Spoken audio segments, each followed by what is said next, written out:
And my first question is, do you have a current time machine backup? And she said, yeah, I backed up yesterday. So let's just say your computer fails. It's a laptop. It gets stolen out of your car. It gets run over by a steamroller, whatever it is. If you have a current time machine backup, I can walk you through on the phone. You fire, and by the way, when you get a brand new computer, it's the best way to get your information into a brand new computer is you take the time machine backup, you plug it into the computer. On the phone, I will have you answer 4 questions that come up on your screen, and it will take however long it takes to get your data over to your new computer or your replaced hard drive, and you're up and running. And that is worth its weight in gold, because there's nothing worse than trying to set a computer up from scratch. It's hours and hours and hours and hours. So that is a backup, because remember my scenario about the neighbor's cat photo. Time Machine would have all that information dating back to your very first Time Machine backup. Because when you lose something, you don't know that you've lost it until you really need it. And then where is it? Whereas iCloud Drive and iCloud is very immediate. It does not allow you to go back to find that photo after it's been deleted 30 days down the road. So it's secondary to Time Machine and not in place of Time Machine. Okay? All right, Ron, go right ahead. Yeah, I spent 2 hours with Apple Care trying to figure out how to do this for iCloud, and I'm still having problems. What I That's did, why I make the big bucks. yeah. What I did was I was trying to just use my 5 gigabytes iCloud without paying for anything. And nope, you're gonna if your iCloud is full. I'm gonna get into the pricing on that. But if your iCloud's full, spend the money, because it's a path of least resistance and it's less expensive than a hard drive. Okay, well, I ended up using Apple One because my wife is on it too.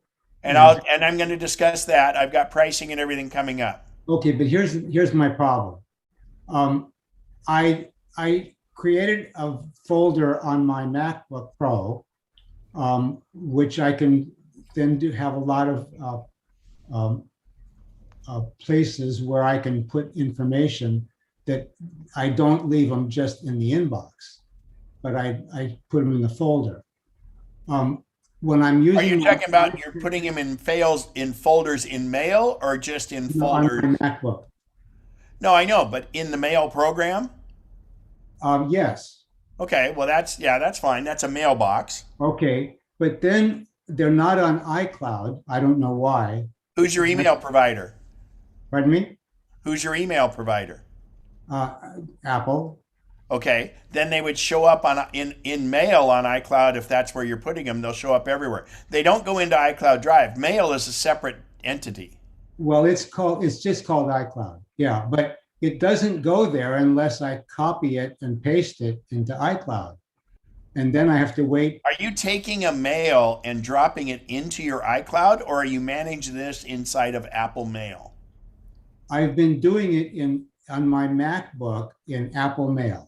Okay, that folder is you do the folder in that's totally different than iCloud. That's iCloud Mail. Yes, it's iCloud Mail, but it's actually the Mail program and the storage of that, and that's completely separate. So why don't we, at the end, I'll be happy to go through that, because it's definitely not part of iCloud. Okay, because the main problem is, we'll go ahead and go over it at the end. Okay. Okay? Yeah, thank you. You bet. Charles? Need to unmute yourself. Still can't hear you, Charles. Okay. There you go. How do I get my data from my phone and my iPad onto my backup?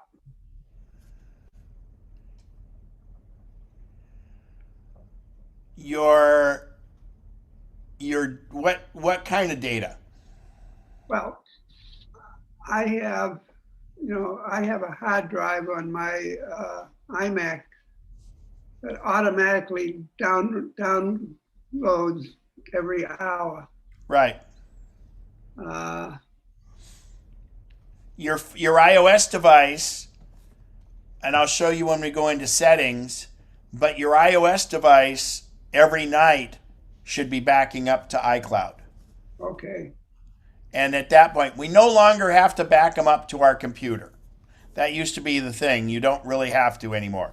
You can, but it's really easier to have cloud do it. So I'll show you those settings and I'll show you where to look. Thank you. Good question, though. So the other thing that's nice about the cloud is, and I'll show you where the settings are, but your passwords for your different places like American Airlines or Citibank, places like that, will securely store your passwords and auto-populate them for you, and it will sync amongst all your devices. So iCloud Keychain, and again, those things take up so little space. There's no reason to go manage them manually or think, oh, I've got too many, because they take up virtually no room. Data takes up very little room. It's movies, it's audio files, and pictures. So it's the best place for all your photos, files, and more is cloud. We're going to talk about the prices and things and what you need on there. But it is the most convenient, because of the redundancy, very secure. The only negative is, remember, it is not a true backup. Okay? So it's good if you're on a Mac to have a true backup also. So it does allow all your devices to sync, and now the nice thing is, because iCloud Drive has expanded, it's very much like your contacts. You do something on the one, it does it on all of your devices. We talked briefly, so let's talk a little bit more about how Photos works. Because our Macs and our iOS devices, you pay a lot of money to have more storage space. They've done a wonderful thing of making iCloud Photos available.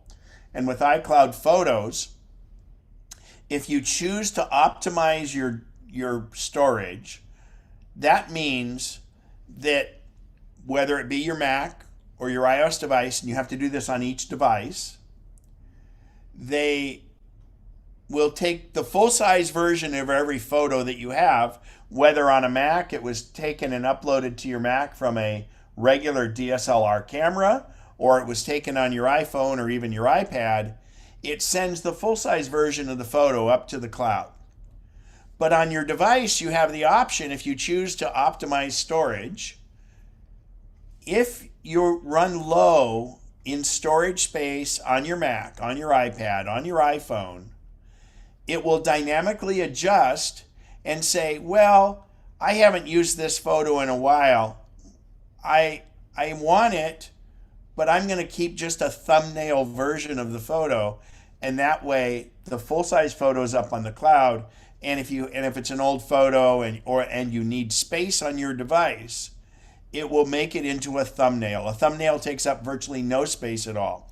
I've seen people with 40 gigabyte libraries of photos, and they're using only 3 gigabytes on their device or less.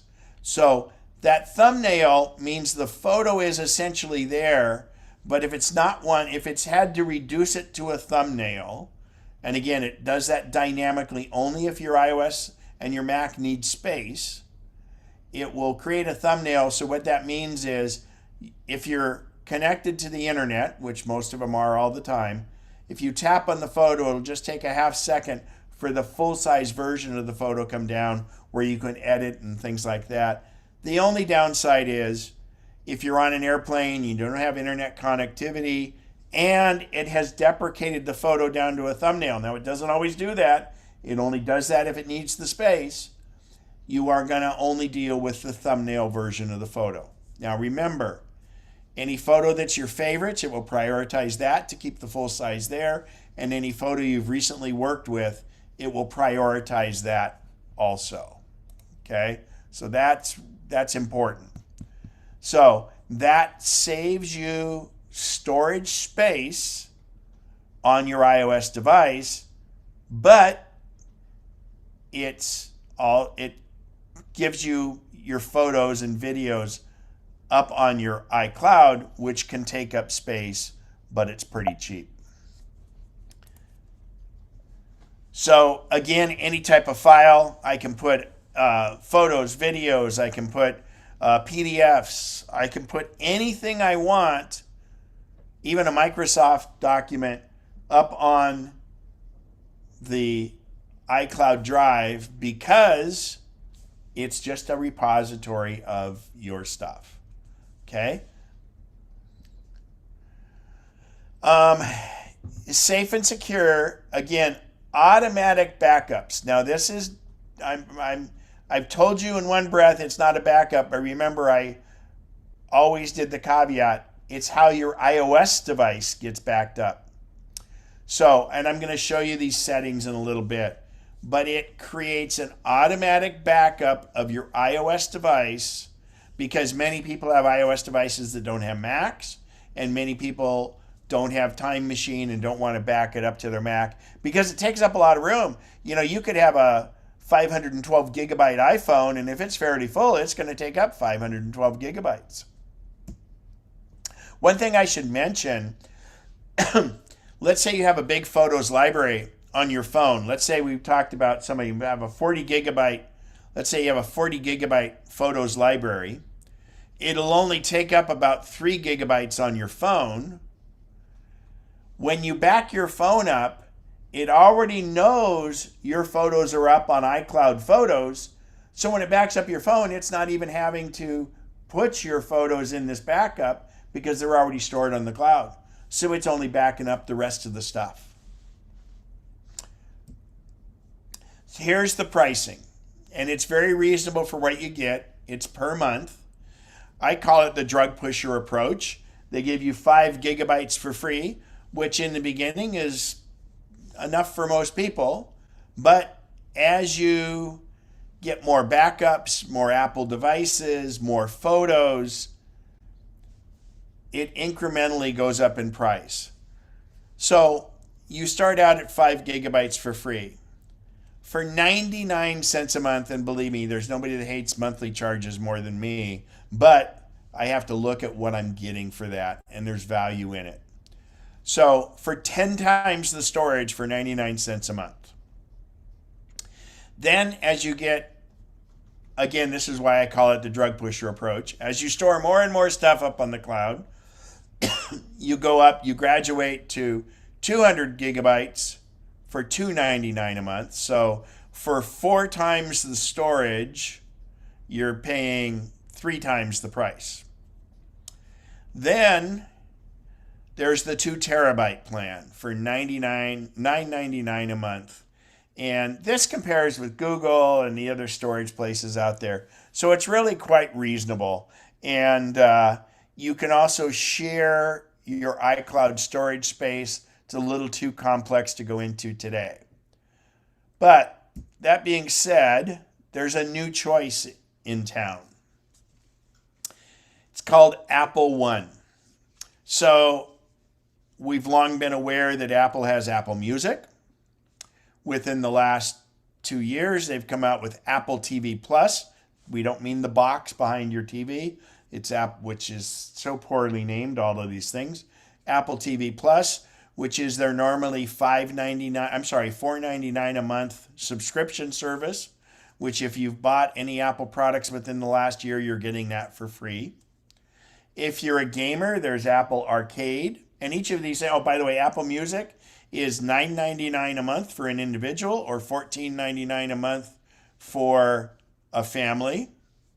Apple TV, again, is $4.99 a month. Apple Arcade, I'm not sure what it is. I don't game. iCloud, on the lower left there, that's the storage space, this storage stuff I just showed you right there. So that's iCloud. There's Apple News Plus, which is I think Wall Street Journal. I don't know if New York Times is in there anymore, but it's basically all the magazines and newspapers and stuff that you want. I believe it's normally $9.99. And then Apple's newest edition is Apple Fitness Plus. Apple Fitness Plus is fantastic. If you want to go back to the YouTube video of the last meeting we had with Pete, he presented Apple, this whole Apple One, and had a lot of good stuff to say about Apple Fitness. But what Apple One is saying, let's give you a discount by bundling. Okay, you know, bundling is the big thing. So what they've done is they offer Apple One free to start out.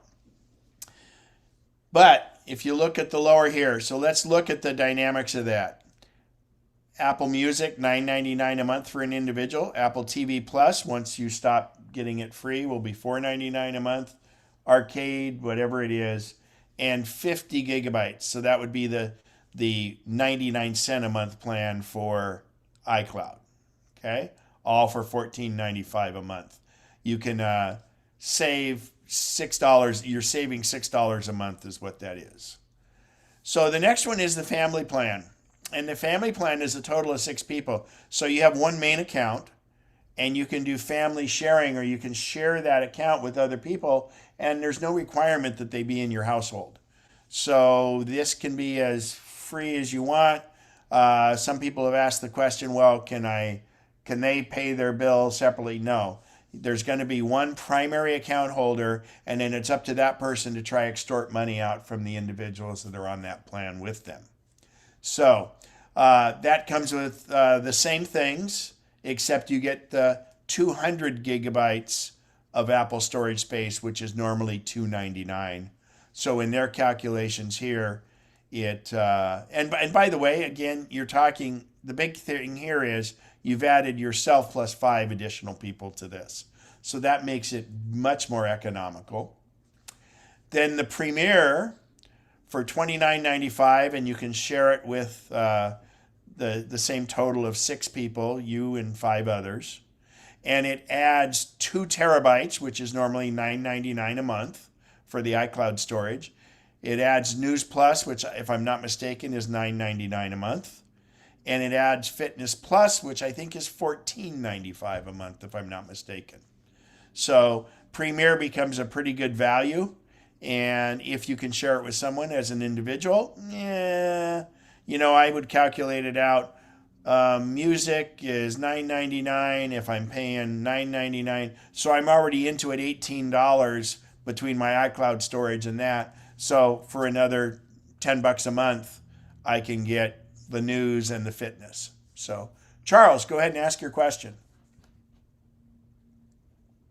Unmute yourself, please. When you go on the family or premier plan, does each member of the family have their own account to keep the stuff separated? Yeah, great question. Yes, they do, because I don't think you want the same music your grandkids would play. And also then, but what happens is your cloud storage space is separate, but it's a shared amount. And everyone doesn't get the 200 or the 2 terabyte. It's an aggregate. In other words, whatever storage plan it is split up amongst all of the participants. But everybody has their own account, and they would have their own Apple ID for that. And it would be set up in family sharing, very similar to how iTunes App Store and Apple Music currently does. Thank you. And then, by the way, as the primary, you can have the subsequent accounts can be managed by the primary, which would then make it so they couldn't purchase things unless they got your approval and things like that. There's ways to I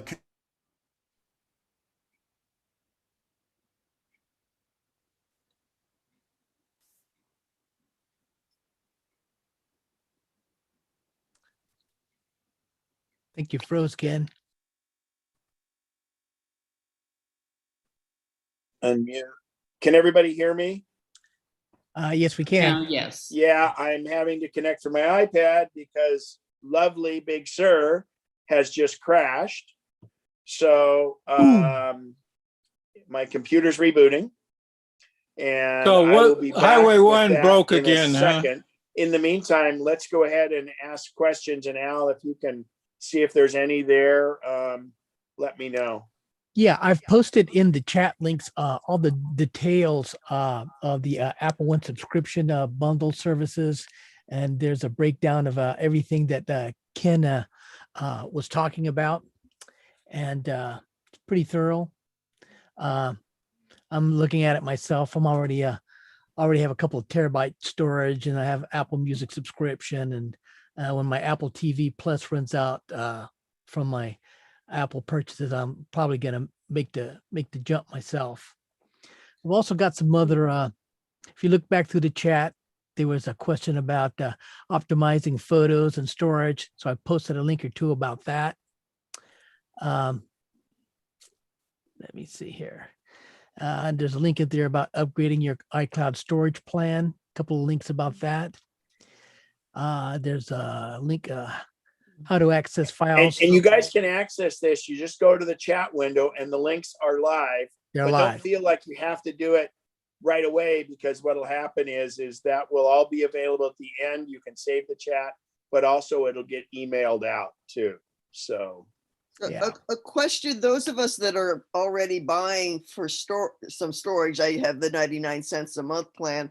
If I went to the package Premier, I obviously wouldn't need to be spending 99 cents. Anyone know how one converts, or would that be automatically delete the 99 cents? And I would assume it just rolls it over at the next billing. well, actually, and it may do it right away, but it may prorate it out for you too. Yeah, so. yeah. All right, I'm getting fired back up here. All righty. Well, that Not would, yet, but I will be soon. yeah, that issue that Bev raised, I mean, that's great for the person who's listed on the account. But let's say Mary and I decide to go in together and do it, and it's going to be billed from her. How would Apple know that I've got a 99-cent account? Well, I guess they would do it through my Apple ID and Lawton. Yeah, because you use the same Apple ID. Yeah. Okay. Sorry. Dumb question. But Mary has her hand raised. For a similar question, like, can you have, I've never done the family sharing, and I don't know, when you do family sharing, are there different arrangements? I don't even know the question. Is it easy to do? Is it, what happens? Does it mess with stuff? What's the experience on that? Like like Lisa's example, I added Lisa and my brother and my daughter. Would that be for everything? Yeah, I believe you have certain levels you can do it, but in this setup, I believe so. So if they got new devices, I mean, I guess I don't even know. No, it's like when you get new devices now, you simply, it's all tied to the Apple ID. So you're agnostic to your devices. But a question on the music, and I don't want to dwell too much, but I have music I own that I recorded. I mean, I transferred from CDs to my computer a gazillion years ago. If I join this, would I lose access to those? Are you a subscriber to Apple's Music Match?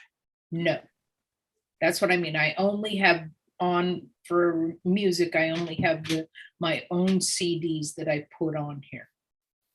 You wouldn't lose what you have on your computer, but if you want them to be shared with everybody, you would have to turn on Music Match. Isn't that how you understand it, Al? Well, I don't believe so. I don't care about sharing my music with them, but what I've wondered is if then I decide I don't like Premiere and I go and I go back to just my wanting to listen to my CDs and buying my 99-cent plan. Can I do that? I would assume so, but I'm not in iTunes. And of course, things Okay. change in Big Sur because it's now music and not iTunes. Oh, I see. That's true. Okay, well, and nobody else. I would recommend also, again, everybody go back because Pete explained a lot of this during the Apple One presentation. Yeah, I was sorry to miss that. It's there. Just go to YouTube. You can see the queue it up. Okay, I'll post a little link here. Apple Music versus iTunes match, and what's the difference here in a second. Good, thanks. Barbara, go right ahead. So my question is, does iTunes actually still exist? I don't really understand what, if anything, iTunes is compared to Apple Music. Well, Apple Music is a subscription service of pretty much every song that's out there. And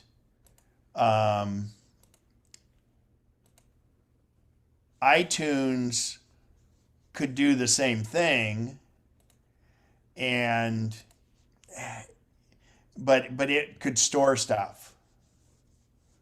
It You mean store on your device? Yeah, but that was kind of the old way. I mean, if you have Apple Music, you don't really need that because for the most part, everything is almost every single song you want is on Apple Music. Okay, but like what Mary was saying, I've done the same thing, which is take a bunch of my CDs and years ago, download them onto my iMac. Does iTunes still exist? And that's what you would do if you wanted to just continue to download music you have onto your device and listen to it? It's complex, and I'm not the right person to ask, and that's really not an iCloud issue. Okay. So it's an ever-changing thing. And yeah, it's evolved. Yeah. Notice we didn't say it got better. We said it's evolved. Change is not always improvement, right? It was kind of confusing. iTunes was kind of this umbrella app that did multiple things, did a whole bunch of things poorly, sometimes tried to be, and so I think, they've broken it out a little bit. They used to have. Well, and one thing you have to understand with this is, and this was the problem with iTunes, is it was also compatible with Windows. And so they had to design it in a way that it worked similarly bad for everybody. That's a good description, Ken. All right. Well, I try. All righty. So I'm back. All right. So that's Apple One. Again, we can kind of pull apart the pieces, but that's pretty much what it is. And it's something to look into. And you can try it for free also. So again, the drug pusher approach.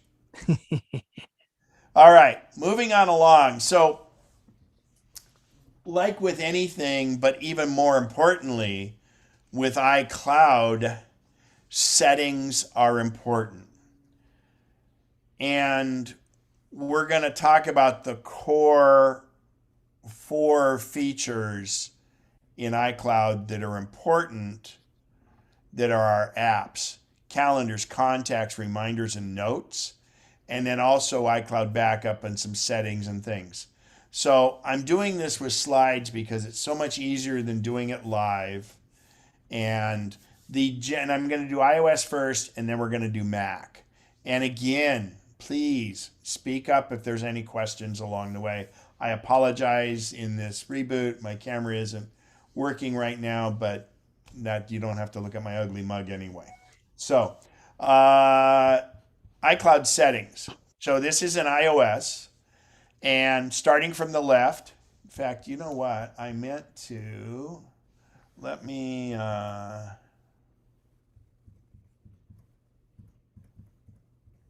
make my cursor bigger. Hang on one sec. That helps dramatically. Okay. There we go.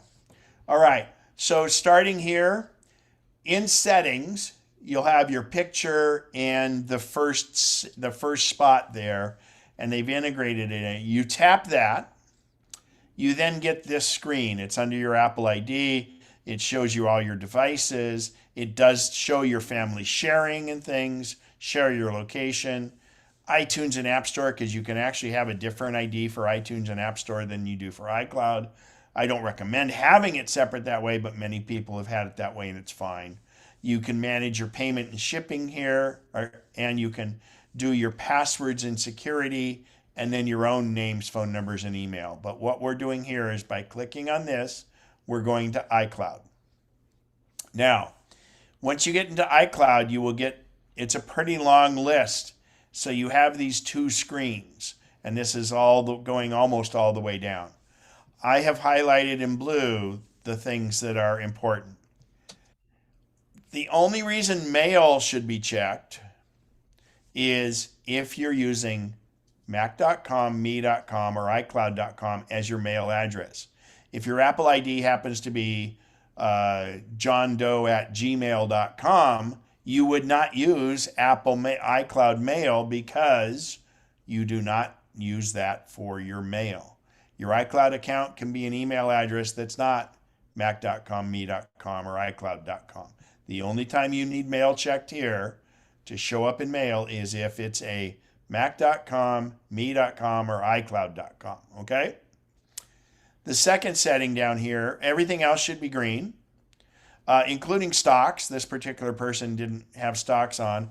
I have stocks on there, so I can, my same stock portfolio, I use stocks for syncs with all my devices. So it's the companies that you put in for the ticker symbols that'll do that. And as we get more and more HomeKit compatible stuff, you want home to be selected too. But in messages, some people think they have to have messages on the cloud.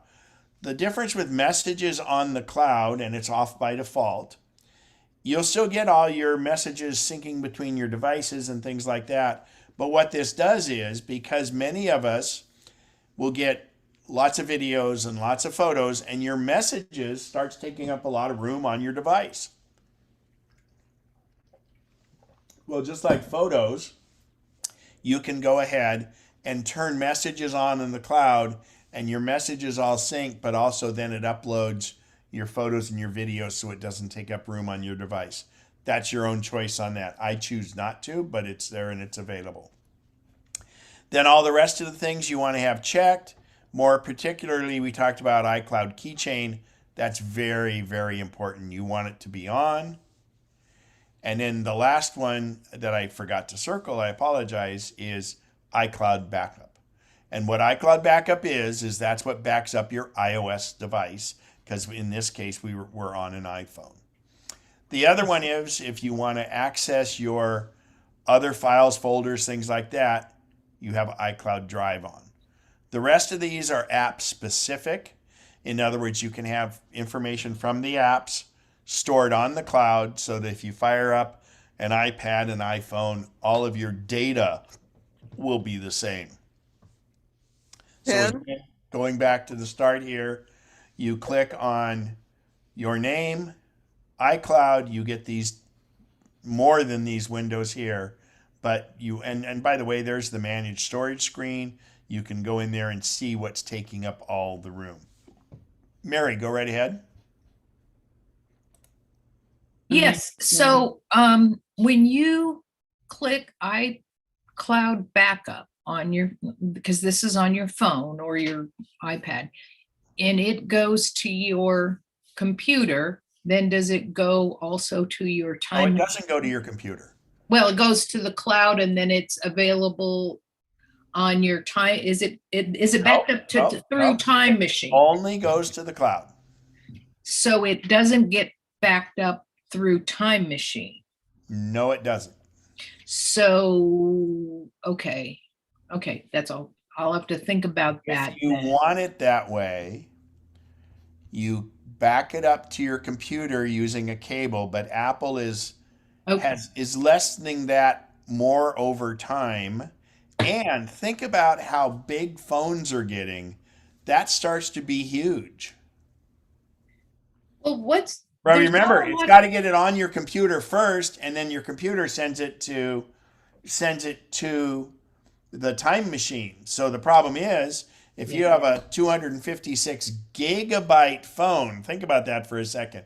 A 256 gigabyte drive could be your entire drive on a MacBook Air.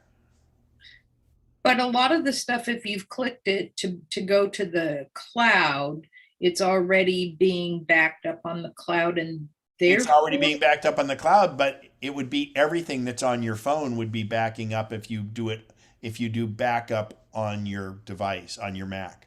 and I'm guessing most of us don't have anything that virtually everything on your phone that you need to back up is already on your computer, like photos, or it's already backed up, I should say. Yeah, your photos are backed up. And remember, if you have documents and desktop syncing across the cloud, it's also backed up on Time Machine. Yeah, so I can't imagine what it would, Yeah. why it would, anyway, okay, thank you, I think. But again, it's because the devices have gotten so big that's why it doesn't make as much sense anymore. And I'm Mr. Be Careful, and I don't do it anymore to the computer. Bev, go right ahead. Yeah, thank you. I don't have wallet checked as being on. So what is that?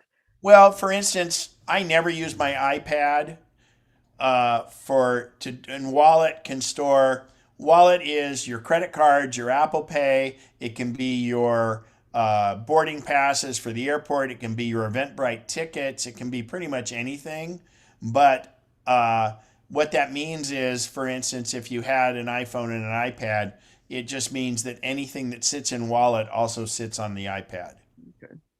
So really probably not a critical one to have turned on. Not if you got a phone with you all the time. So not a huge deal, and you can always turn it on. But it's not a big deal either. So path of least resistance. Yeah. All righty. So those are the general iCloud settings for iOS. It looks very simple. I've got one question. Oh, go ahead, Rich. Yeah. It looks like Safari is not checked. It is. On yours, it's not? Yeah, it's not. Well, stop being a caveman. No. So what happens is, with Safari being checked, your browsing history, your bookmarks, any of the favorites, the reading list, and all that, I really like that because it enables what's called handoff.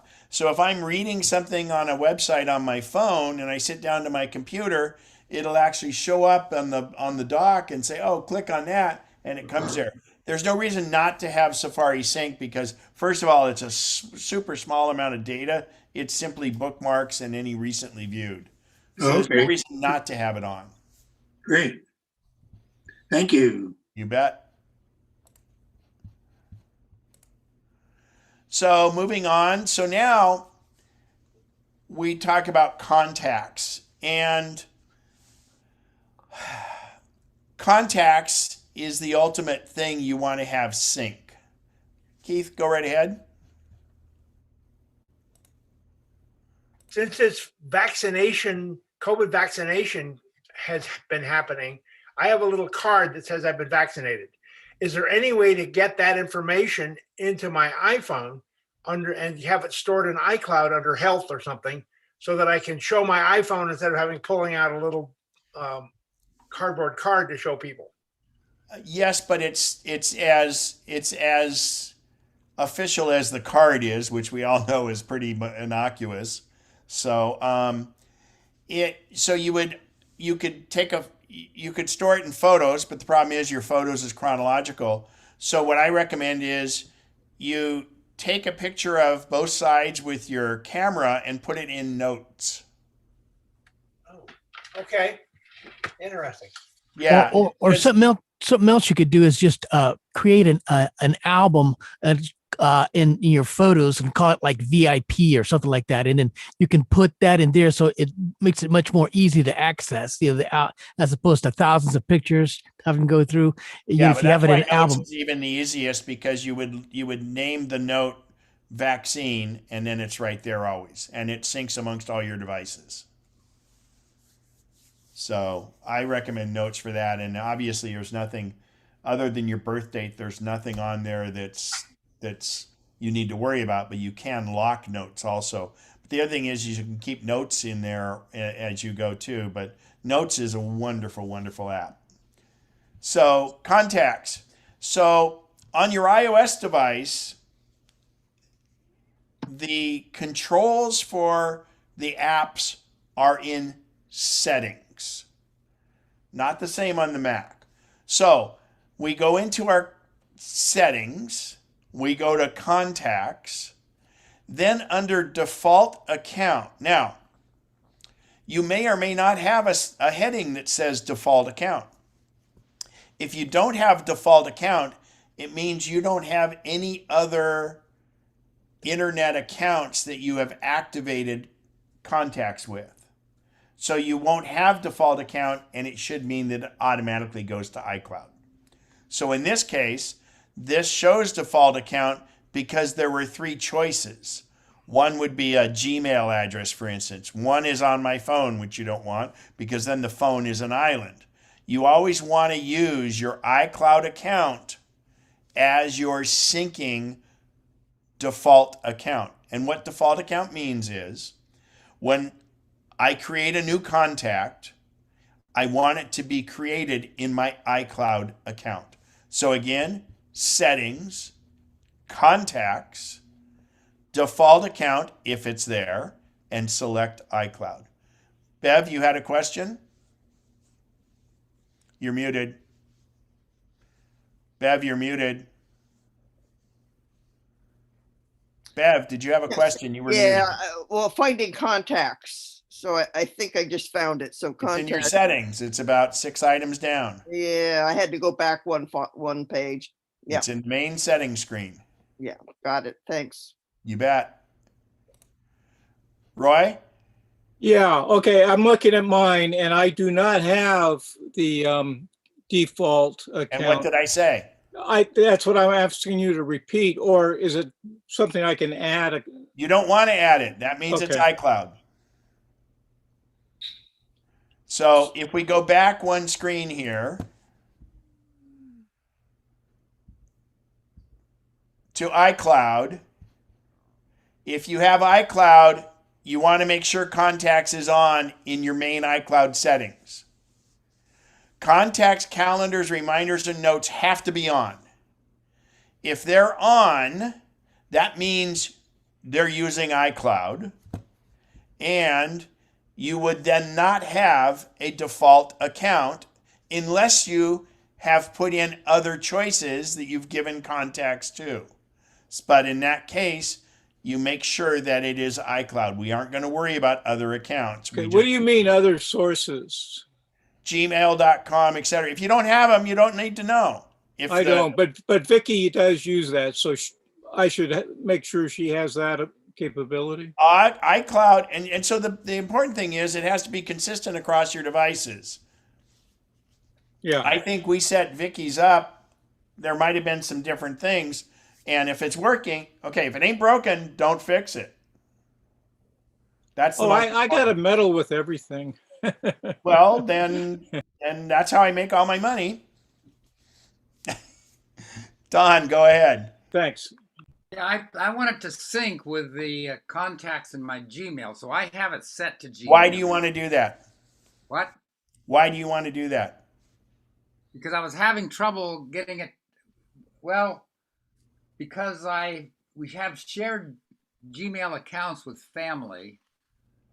And you want to sync all the contacts with your Gmail. It's going to show up and give you all kinds of contacts. But if you make a new account on your phone, do you want to make it in the Gmail or do you want to make it in your iCloud? I want to make it in both because my thinking was you can't make it in both. Okay. Why would you make it in both? Would you like to have, why don't you have 10 accounts and have 10 versions of the same person? Yeah, well, what I was assuming, and I don't understand how it works, is that when I send a message in Gmail, that it's going to use the contacts in Gmail to look up somebody's address. So I don't have If to. you're using Gmail app, yes. Okay, I didn't make it clear and it's my fault. All default account means is when you create a new contact, it's going to make it on what you signify default account should be. And trust me, except in very rare exceptions, you want it to be iCloud. They do a much better job of syncing. Gmail puts in there everybody you've ever emailed to or gotten emails from will be in your contacts. And do you want those 35,000 different addresses? Yeah, I don't. Exactly. So this is only when you're creating a new contact. Okay. If you want to manage your Gmail accounts, I recommend going to gmail.com and doing it there. You can make them so they display on your phone. You just don't want to make your new contacts being on Gmail. Yeah, I want Gmail to get them from. If I had a new contact on my phone, I want it to go to Gmail, but I'd be happy the master copy is on the Mac. Well, that's a whole nother thing, and I don't recommend it. But anyway, no, this is setting for iCloud. Okay. We're not gonna get in the weeds on all these different permutations because it's fraught with disaster.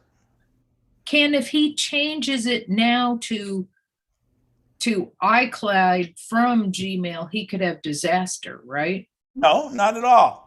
Oh, he wouldn't? He could just flip the button. So we're not telling you can't see the other contacts. We're saying when you create a new contact, which one do you want it in? And you absolutely want it, with very few exceptions, some shared calendar or some shared contacts, other things, with very few exceptions, you don't want it to be anything but iCloud because it's the one that works. Now, the important thing is that it's consistent across all your devices. So while this is highly recommended, as long as it's consistent across them, it does it. And again, it's not precluding you from being able to view your Gmail contacts. It's just saying, on this device, when I create a new contact, where do I want it to go? And if your choice is to do Gmail, that's okay. All this is saying is, this is where you want it to be the default if you do not choose where to do it. Okay? And Don, you popped your hand back up. Did you have another question or more of that? It's fine. Well, I do, but I don't want to get in the weeds like you said. So do I have to then, a new contact, I have to put it in Gmail independently? It's not, I can't. No, if you choose Gmail as your default, then it's go to Gmail. You can only choose one default though. Okay, well, I want to do iCloud as my default, but I would like to somehow get Gmail to use iCloud, or get the sync the contacts from iCloud to Gmail.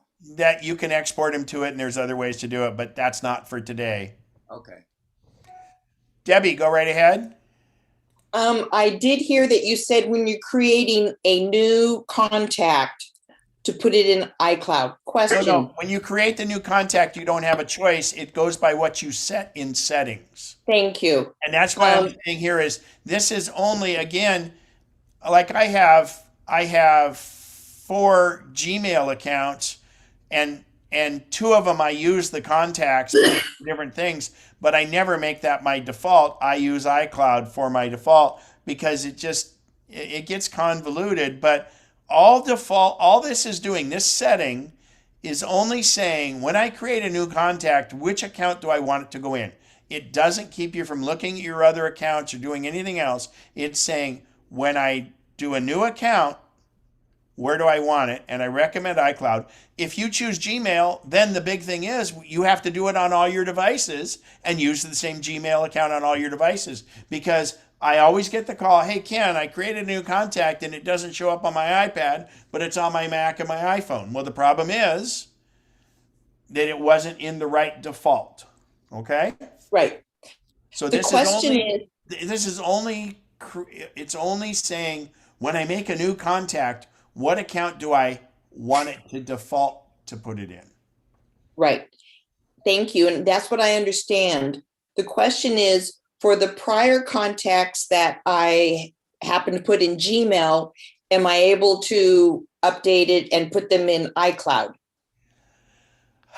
Yes, you can, and you do that within contacts. And what you would do is you would drag it on your Mac. You'd go from contacts, or even, on your Mac, you would drag it from in contacts. In fact, here, let's do this. I'm sorry.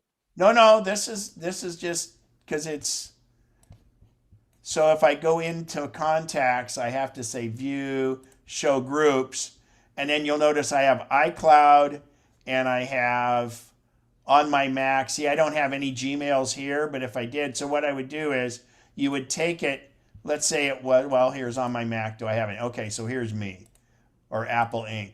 I would drag this over to my iCloud. Okay. And put it there. And then it's going to exist in both. And while we're in contacts, then what you do is, because I know that Roy had an issue, I think, earlier about duplicates and all that. You go up here and you can click on card and say, look for duplicates. And that'll go and find you if you have any duplicates. So luckily I have no duplicates. But so what'll happen is, if you'll notice this, in fact, here's a good example. You'll notice it says on my Mac and iCloud. Well, that means I essentially have this Apple contact in 2 different accounts. But the nice thing is it only shows up with 1 card. So you could have it Gmail and you could have it iCloud, for instance. But all this is saying, when I create a new contact, it's going to put it in iCloud. Thank you. Okay. So Ken, does this mean that my duplicates, which are on my iPad, my iPhone, and in the iCloud, but not on my desktop, not on my MacBook, I've got to do it one at a time? Not necessarily. When we get to the settings on Mac, I'm going to show you internet accounts, and we'll have you ask that question then. Oh, So okay. remember, when I get a screen when I'm doing system preferences on the Mac, because we want to see if those are in different accounts, like a Gmail and contacts. And yours is a perfect example of why you kind of want to just have all the defaults be in one. Yes. Okay. Thanks. Bert, go right ahead. You're muted. Berta. Hi, this is Bertie. Good morning, everyone. Yeah, hi.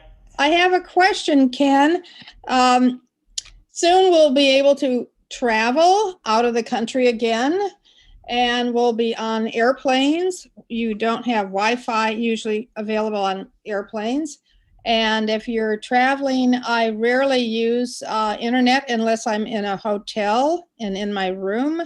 And still I'm doubtful on total security. So my iCloud exposure is limited. So how does this affect all of us who like to travel abroad? And we're limited by access to iCloud.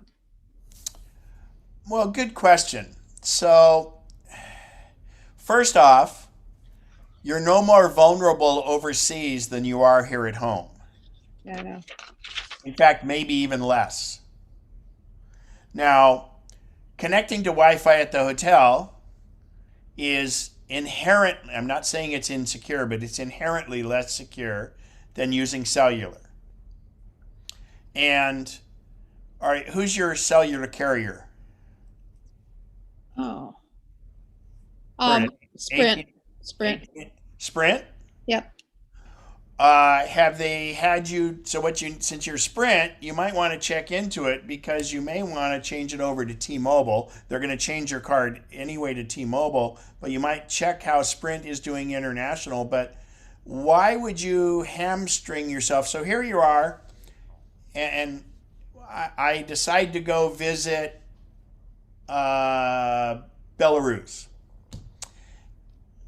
And I want to know where good restaurants are. I want to use Google Maps when I go around, Apple Maps, whatever. Why would I, when I'm traveling into a new place, have less tools in my pocket than I use at home. Why would you hamstring yourself and not have connectivity? That's a question. Okay.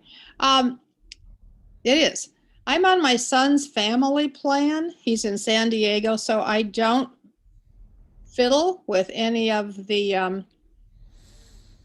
access. Are you saying that T-Mobile would they give you a separate card, or is it within the phone itself? So Sprint acquired T-Mobile. I'm sorry, T-Mobile acquired Sprint. Right. And depending on how the plan is set up. But here's the deal. I know you like to travel. You know me, you know I like to travel. And I find technology so valuable in my travel for many reasons. My photos can get posted, they're backed up right away. I can check out different things while I'm there. To me, the more information I have at my hands, the better I can travel. And when you look at the price, you may even have to get your own T-Mobile account, but they have a 55 and over account. You can get it for about 35 or 40 bucks a month. And I would say, I think it's penny smart but pound foolish to hamstring yourself and not have these things at your ability because you're worried that it may work on that. And the reason I asked you the question is, first, I was curious if it was more of a security issue, and you answered the question right. So what you can do is you can call 611 and find out what the capabilities are of traveling with it. It used to be very expensive to go internationally, but T-Mobile has disintermediated that, and you can make Wi-Fi calls, you can do all these different things. The other carriers have gotten a little better, and Sprint actually, you know Angie and Jesse. Well, Angie has this great plan with Sprint, and she's kept hers. We almost got her over to T-Mobile, but they have some great international capability. So you need to check with your carrier and see what it is. And if it's hamstringing you, it's not worth the $10 a month you're saving. Okay, because I was wondering, would everyone on my son's plan then have to have the international Wi-Fi? No, it's usually per line. And the other thing is then there becomes, calls with, and it depends how old the plan is, if they haven't shopped the plan in a while. But you need to just go into in fact, the beauty is, go to one of the T-Mobile corporate stores, or go to one of the stores that used to be a Sprint store, because those people know Sprint, and they'll also counsel you and say what you can get different between that and the one. In fact, for you, there's one over there right at Garfield and it's the one that's right over kitty corner from I guess that's Greenback. Okay, I live very close to La Placida. No, I know, but what I'm saying is it's a little ways away, but it's an old Sprint store that would be the one. So anyway, and again, I'm going to be doing the travel thing later, but I really encourage you not to be hamstrung by that. So, and I know that was a little aside, but I think it's important. And everybody, you go shop your cell phone plan, because if you've got an old legacy plan, you may not be getting as great a deal as you would think. Okay? Okay, and I might add, because some others might do that. Generally, I don't even take the iPhone. I take my iPad so that I can do FaceTime with my children in San Diego. You have to be aware of the time zone difference, but that's why wouldn't you do that on an iPhone? I like the larger screen. Okay, well then you can still do that, but it doesn't preclude you from your phone. I mean, your phone is a tool. Why go on a trip you spend thousands of dollars for and not have every tool you could possibly have at your disposal? To me, that makes no sense. Okay, and I'm thinking other phones have certain chips, international chips that they put in. So this is a different animal we're looking at. Is that right? No, you can do that too. The phone may or may not be unlocked, but if you have a good international plan, you don't need to worry about popping chips in there. But that's all covered, not on iCloud. Okay? Oh, all right. Thanks, Ken. I'm sure others listening will benefit from that. So thanks. All right. Okay. Thank you. Okay. So again, Remember, this is just the default setting, and the same is going to hold true for the rest of these things, but it's setting the default, and if it works for you that you're using it slightly differently, then go right ahead. All right, so calendar is... Kimberly Smith. Hi, Kimberly, go ahead. Hi, I posted a question that somehow populated to Bertie's name. When I go to settings and then want to manage this screen, it doesn't come up for me. Are you on an iPhone or an iPad? I'm on my iPhone 10. Okay. So and what setting were you looking to get to? I want to look at all these. I want to be sure that my changes are going to the iCloud and not to my phone. And are you in the settings screen? Does it say settings at the very top, like on the left-hand side here? Yeah, I started in settings. Okay, from this point, let's just ask, I'm just going to ask yes or no. So does it currently say setting right in the center? I'm going the left-hand back screen. on that. Yes or no? No. Don't keep poking around. What does it say in the upper left corner? It says Apple ID, then iCloud.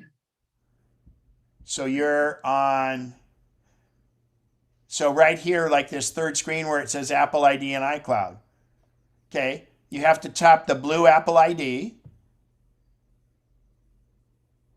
Gmail. Yeah, that's tap. Does it say, just like on this screen, does it say the blue Apple ID with iCloud in the middle, just like you described? Well, when I tapped on the... No, please. What does it say now? It says my name and password security, payment and shipping. So you're on this second screen. So in the upper left, there's a blue settings. Tap it one time. Right. And now you're in the main settings screen, correct?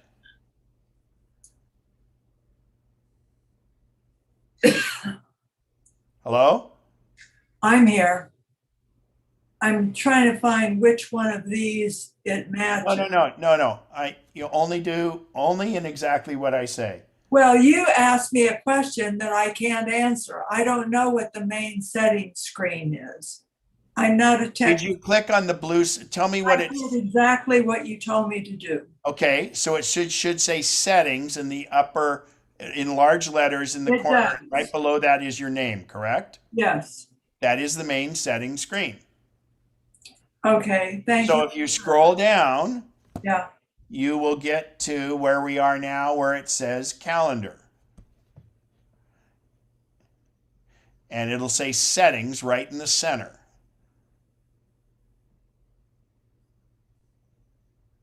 Hello? I'm here. And we're all waiting. I'm not seeing calendar. It'll be about 12 items down.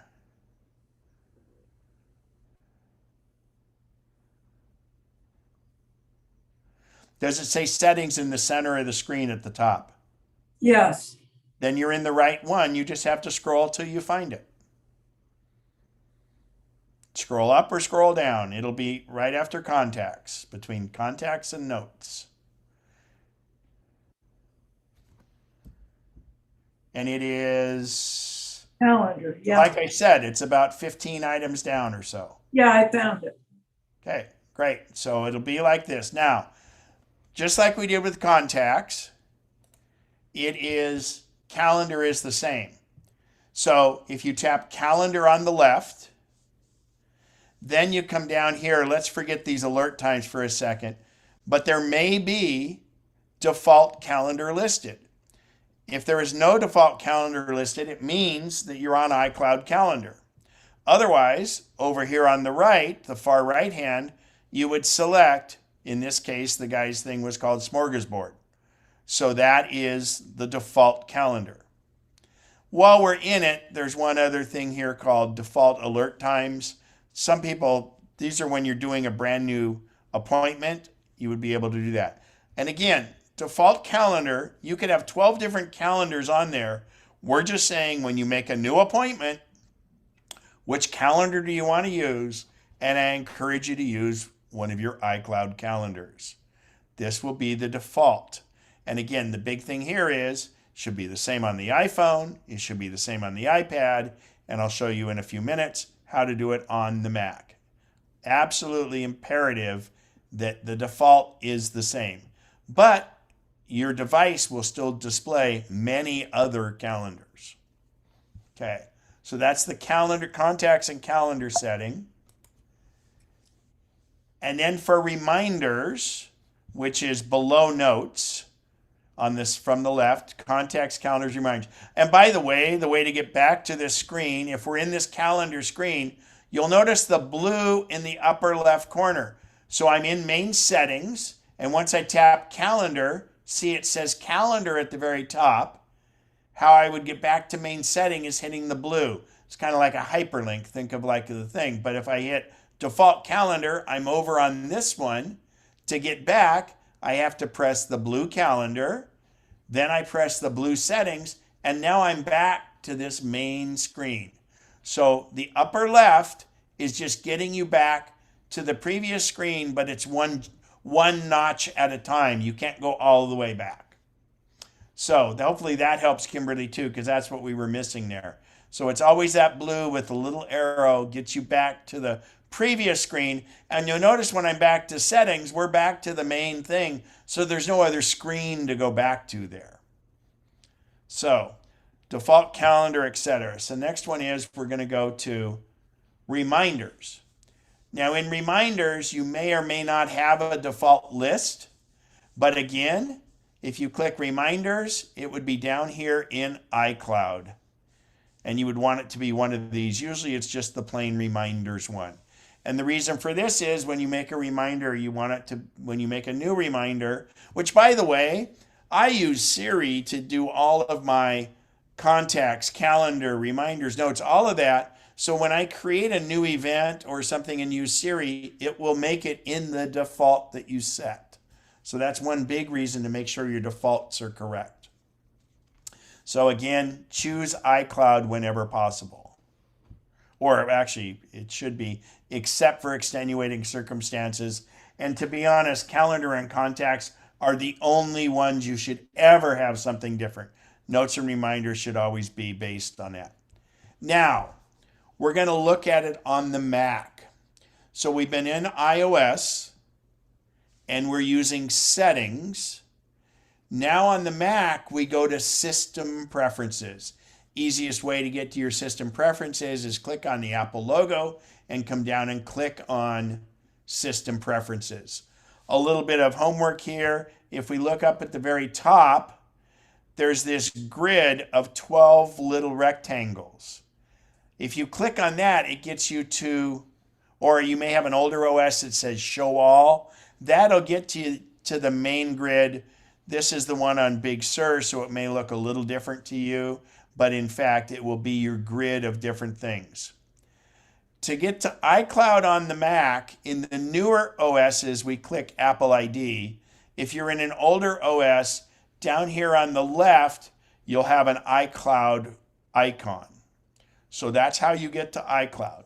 So either click on Apple ID, or down here on the left, it'll be an iCloud. And if you click on that, you're going to get your iCloud preferences. So I come on down on the left and I make sure I click on iCloud, and then I get a similar list to how we saw earlier in iCloud on the others. So iCloud, iCloud Photos. And again, the same thing applies. Only if we're using Apple Mail of Mac.com, Me.com, or iCloud.com will you check mail here. If you're using Gmail for your mail or others, we're going to show that in a second. But because it's in iCloud, I want my contacts, calendar, reminders, and notes, Safari, keychain, all the other things I want to have on. Okay? By the way, same thing as on the other screen. Remember in iOS, there was the iCloud storage space and the manage, but they were all at the very top. On Mac, it's at the bottom. And this optimize, that's where we talked about. It takes the full content of the iCloud drive can be stored on this Mac if you have enough space, but it will store other stuff up in the cloud for you. It dynamically adjusts to how much room you have. All right, again, that's your iCloud settings on the Mac. Have them all on. Now, what's a little different, I'm sorry. The other thing I want to point out is on the Mac, you have another one called Internet Accounts. These are other than iCloud accounts. So when I click on that, in this case, I have my iCloud. I've kind of got it ghosted here. But also, this is Lincoln Hills Ski Club. So when I have other accounts like a Gmail, I would add it to my internet accounts. And if it's a Gmail, of course I want it to show up in Apple Mail, so I have that selected. I don't have contacts in that, and I don't want to take it away from what I'm doing with my regular contacts. But I maintain this calendar for the ski club, so I have my calendar turned on. But remember, having it turned on just means it shows up in my calendar. It doesn't change what my default calendar is. We're going to talk about default calendar and contacts on the Mac in just a second. Just because I see it in here doesn't mean it's changed my default. For most people, you would only have mail on if you have a secondary email account, like this MacNexus demo account. So I maintain the MacNexus calendar, the one you can see that's kind of grayed out here. I had the same thing. I have mail and calendar done. So if anybody emails to MacNexus demo, or if it goes in the calendar events. But I still did not choose those as my default, because let's say I have a dentist appointment. I don't want that to show up on the MacNexus calendar. So my default calendar is my regular iCloud calendar. So the difference on a Mac is our settings are great for iCloud, but our apps are not set in settings. The preferences for contacts, remember we had settings for contacts was in the settings screen on iOS. On the Mac, you fire up the program, the application called Contacts, and then you go up to the word Contacts and come down to Preferences. Not System Preferences, but Contact Preferences. And once you select it, you'll get this window. So in this window, if there's a choice, it will have default account, and this is simply a pull-down menu. You click on it, and in this case, because on iOS we said contacts, default contacts on iOS is iCloud. On the Mac, I want to make sure my default contact, in other words, when I make a new contact, I want it to be iCloud. Okay? So moving from that. Well, how did you get to that? Excuse me, Ken. How did you Apple get to logo, Apple logo, I'm sorry, fire up contacts. From where? Well, how do you is contacts on your dock? Oh, yeah. So click contacts. Okay. And I'll show you. In contacts, I'll go to my contacts. I fire it up contacts. And in contacts, I go to the word contacts and come down to preferences. And there it is. Okay. Gotcha. Thank you. Yeah. So again, it's in the app, whereas on iOS, it's in settings.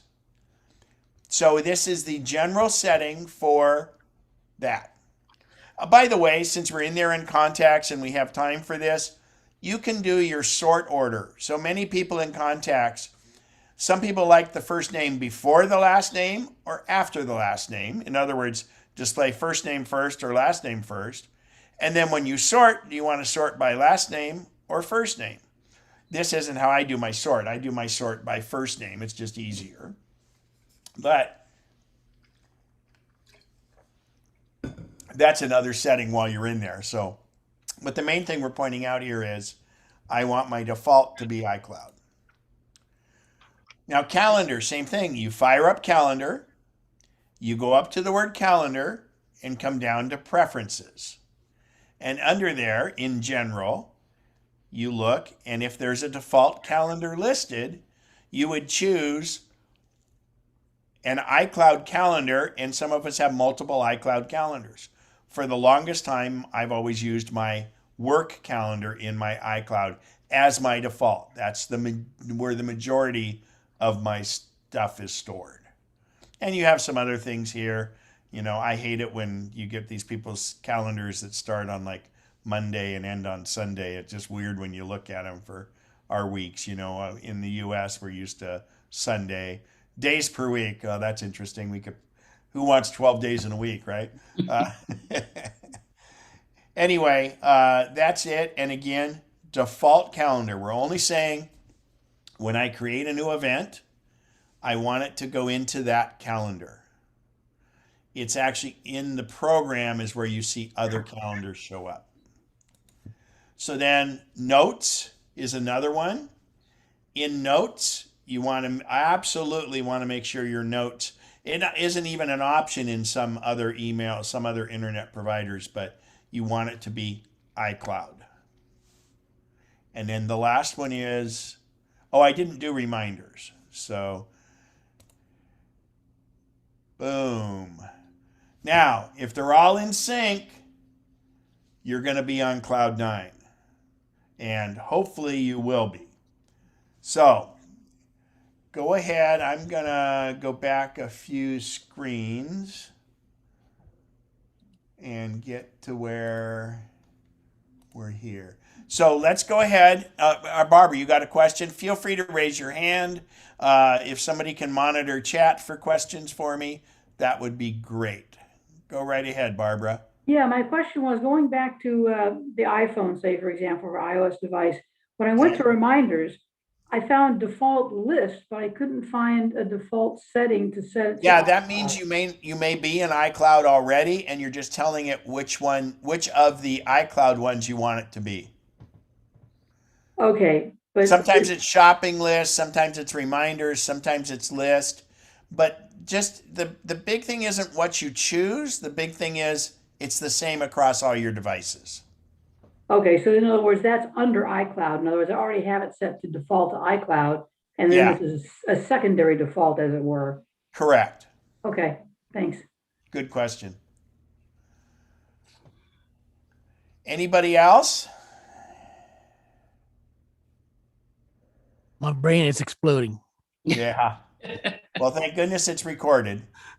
So we had there was an edge case. Who was it? I said, let's talk about your thing afterwards. I know, Rich, you had some duplicates, but there was it Roy or Ron? Ron, are you still here? You had some kind of edge case stuff you were asking about, and we have time. I think that was me, Ken. Well, you had the duplicates, Rich, but Ron had an issue about Gmail and some other stuff, I believe. Anyway, go ahead, Rich. Yeah. Well, my iPad, my iBook Pro has the contacts as they usually have been, just one at a time, and the whole alphabet listing.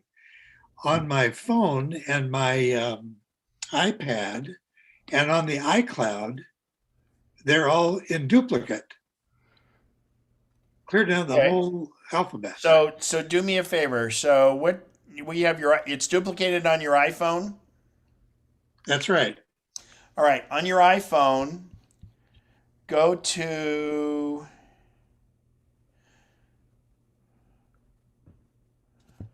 let me see here. Hang on. On your iPhone, go down to Mail.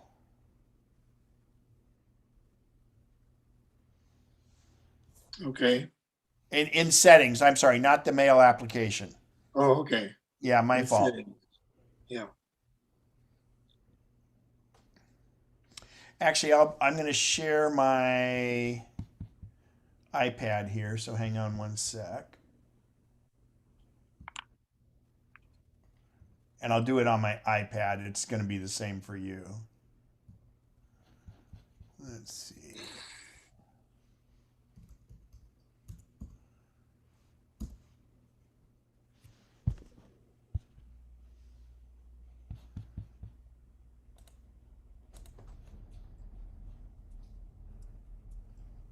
If I don't crash, it's looking like it wants to.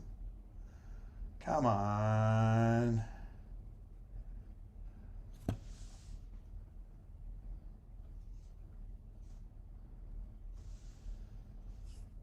It's not going to do it. Okay, so that's not going to work. Let me try share my iPad.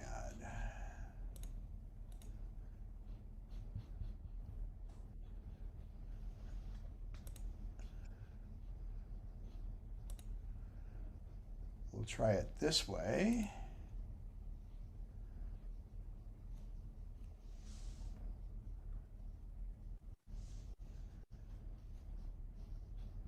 Oh, now that fires up. Hang on here. All right. Here we go. Great. Okay. So can you guys see my iPad screen here? No. No. Okay. It's weird that it's not doing that. So let me stop that share. Desktop 1. There you go. Now can you see my iPad?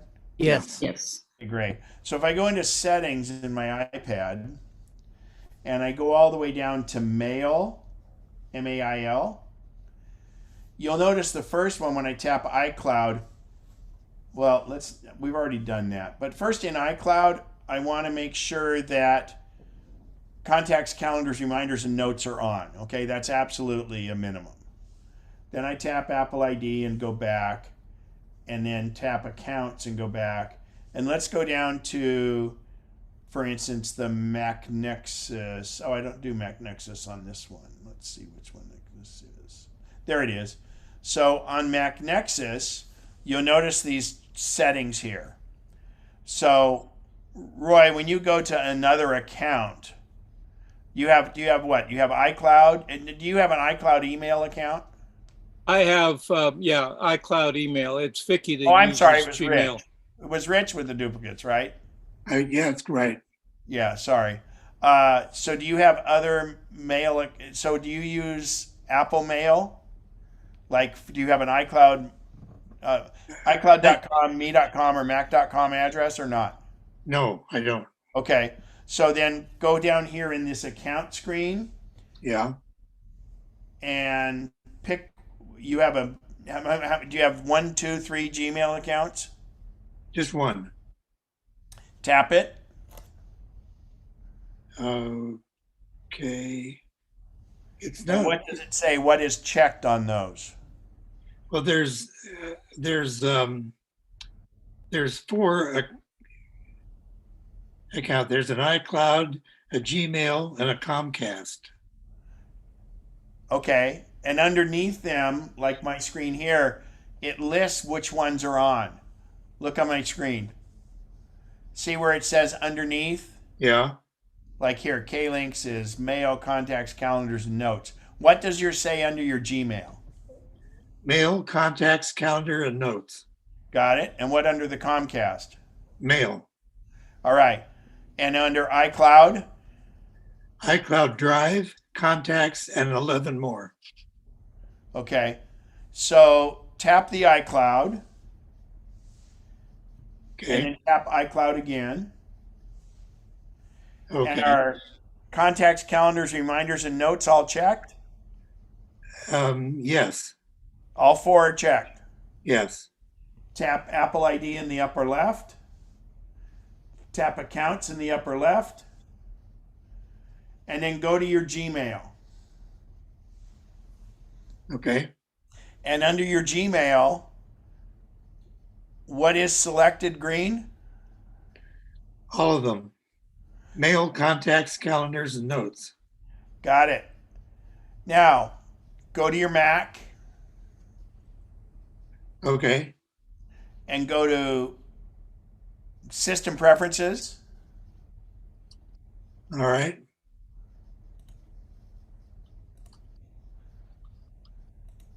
In System Preferences, go to Internet Accounts. Okay. And in Internet Accounts, click on iCloud first. Okay. And our contacts, calendars, reminders, and notes checked. Yes, they are. Okay. Then go to your Gmail account. Okay. And what is checked? Mail and notes.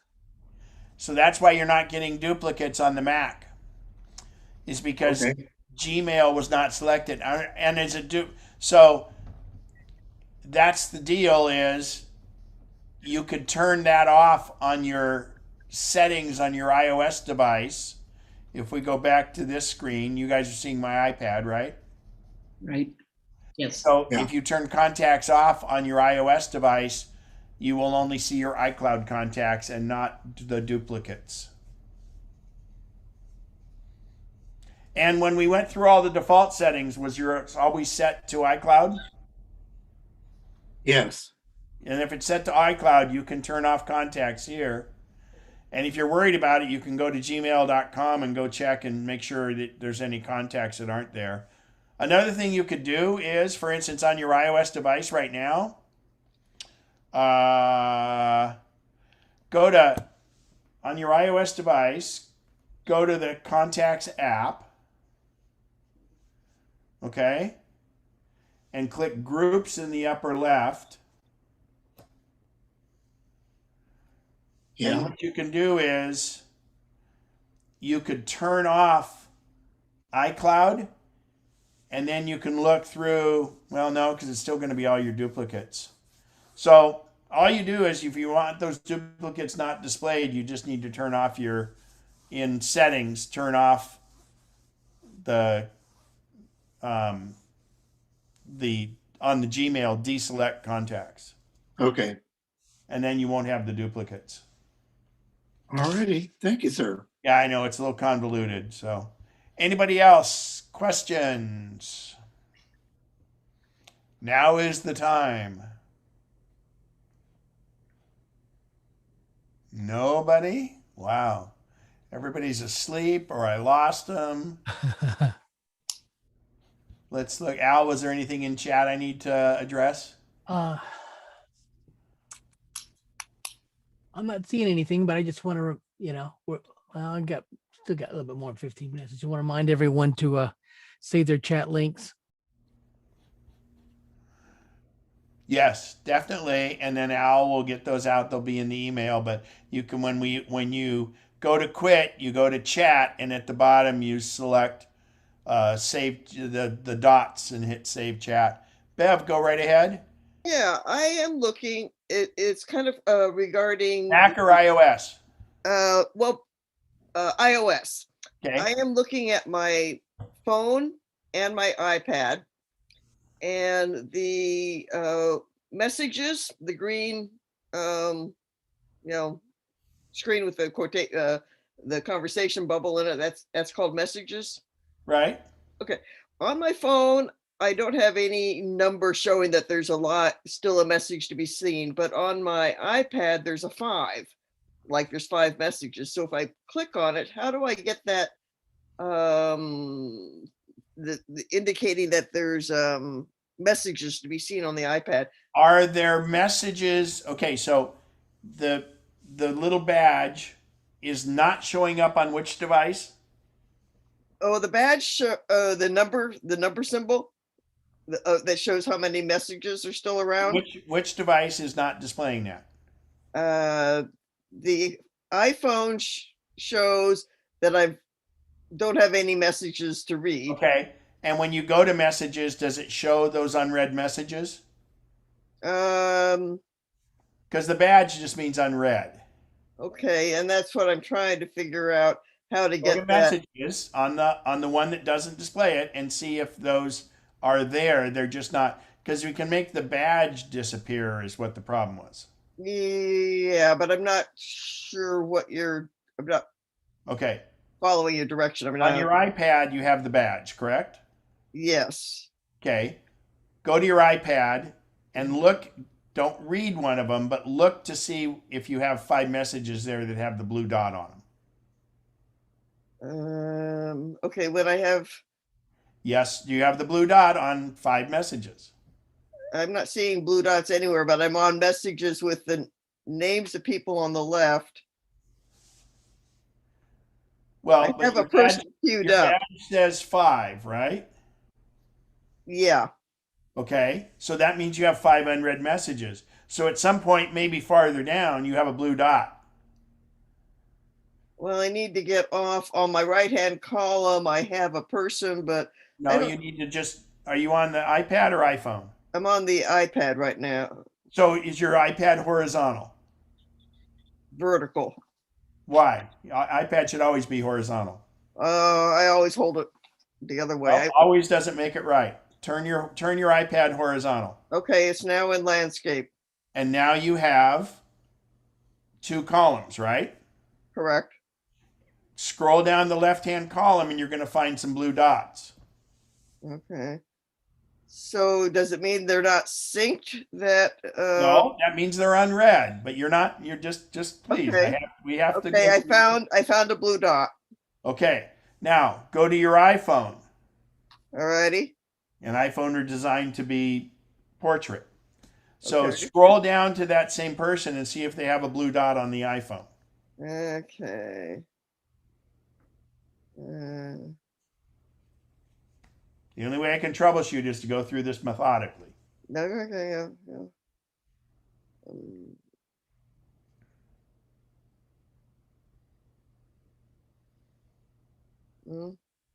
I may not be. I'm in portrait mode and scrolling down the list of people, and I'm not seeing any blue dots show up. But I'm also not finding. The reason I ask that is because in your notifications, you can turn that badge on or off. In other words, if you don't want that badge displayed. So I was trying to see if in fact you have not had that displayed. Well, I get notifications on the phone. Notifications are different. No, that's not what I said. In notifications, there's a setting to display the badge or not display the badge. Okay. And by badge, you mean? That little red icon that tells you how many unread, whether it be mail, whether it be messages, whether it be phone calls. Okay. So on your devices, you can go into notifications and look for under messages, look to see if it's on. And the other thing is, if it's not on, you need to go into your phone under messages and make sure that it repeats there. You want to make sure the settings are correct. Okay. All right? All right. Thank you. All right. Bertie, go right ahead. Then Roy. Hello again, this is Bertie. Question. Usually I do a lot of walking these days, and if one does not have iCloud, I assume the iPhone immediately uses cellular data if you have that clicked on. Is that correct? iCloud has nothing to do with how you get to iCloud.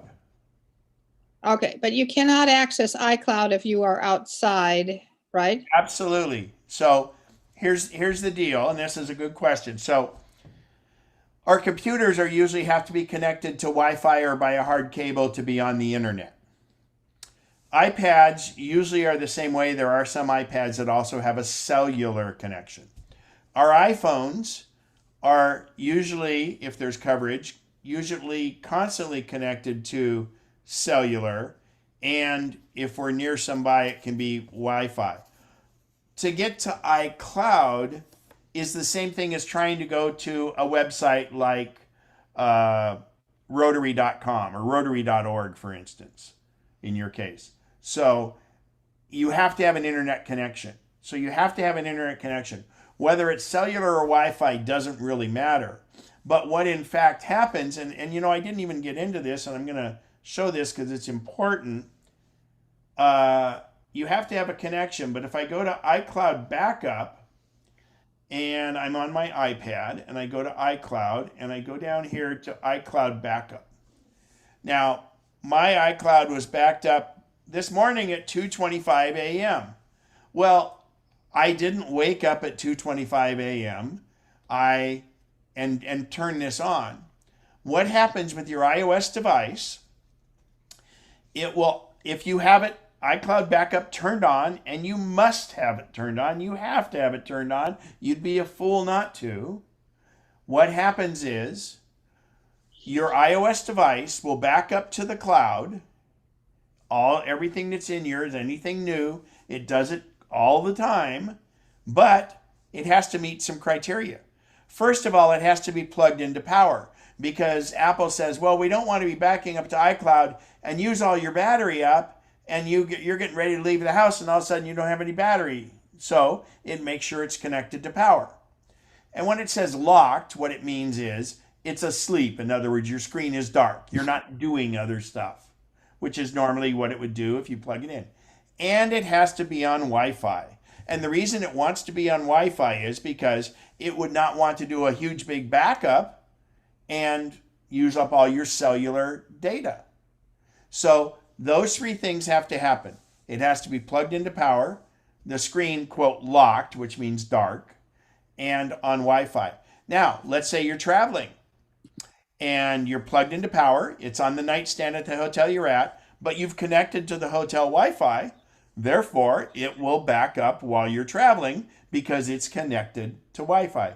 If you have not connected, whether it be an iPad or an iPhone's the same, it won't back it up on cellular unless you happen to press the backup now button. Now, if you hit the backup now button and you're not connected to Wi-Fi, it will do it. But otherwise, the automatic will happen when it's plugged into power, the screen asleep, and you're hooked to Wi-Fi. So the cloud, though, and again, don't think about that you really access the cloud, Bertie. It really happens. And that's backup. That's one thing. But just all your data and everything. If you make a change to somebody's contact, it sends that really small amount of data out over the cellular network or the Wi-Fi network and changes your other devices. So you don't have to think about it. But the one thing it protects you from is not backing up unless you're on Wi-Fi. Does that make sense? It does, but relating, Ken, back to the question, if I'm out walking and I want to listen to a podcast or something, I need the cellular data turned on, right? Yes and no.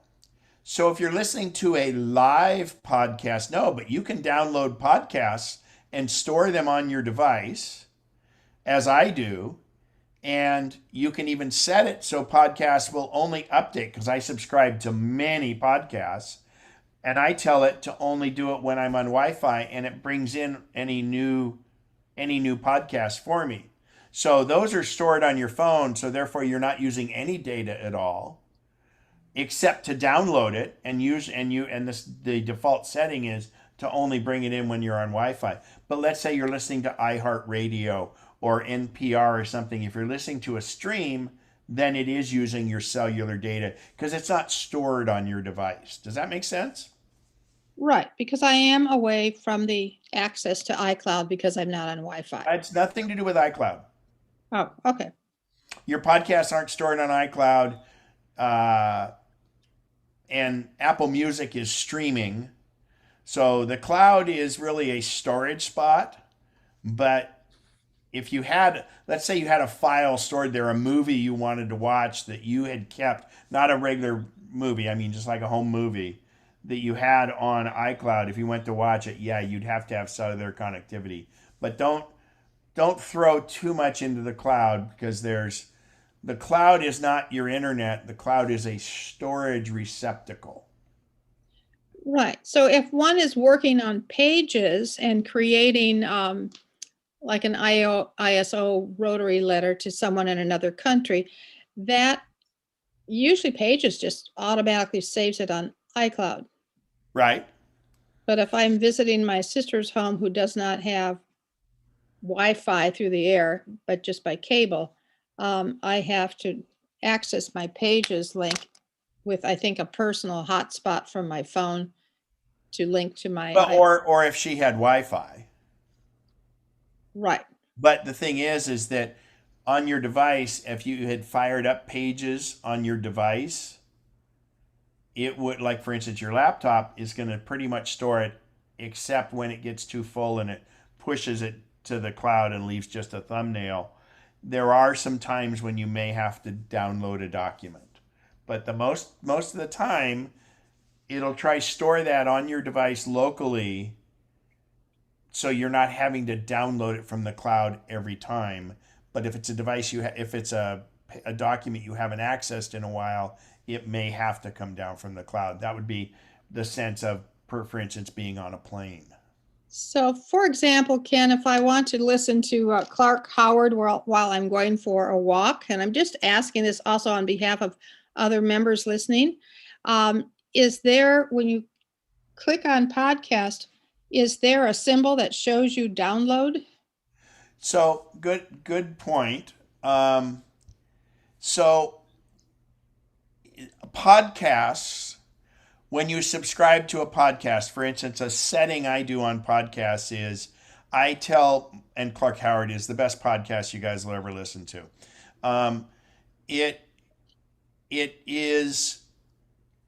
I tell it to keep the 10 most recent episodes on my device. That way, when I go to Home Depot or I'm at Costco, I'm listening to that all the time.